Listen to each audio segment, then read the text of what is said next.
سب کو قدرت نے دیا ہے سوچنے والا دماغ، ہر بشر کا جسم ہے میری طرح سے خاک و خون، ہاں مگر اس راز سربستہ سے ایک میرے سوا کون واقف ہے؟ ضمیر خاک و خون ہے بے چگوں۔ اقبال اس ربائی میں کہہ رہے ہیں عقل تو ہر شخص کے سر میں رکھی گئی ہے، تھوڑی ہو یا بہت۔ دوسروں کی طرح میرا بدن مٹی اور خون سے بنایا ہے، لیکن میرے علاوہ کوئی یہ راز نہیں جانتا کہ میری مٹی اور خون کا ضمیر بے رنگ اور بے مثل ہے۔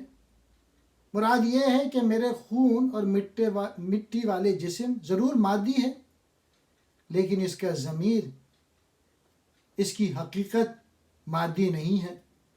حقیقت کا علم ہر عقل رکھنے والے کو نہیں، صرف صاحب عرفاں ہی کو ہو سکتا ہے۔ بے چگو کہتے ہیں بے مثل۔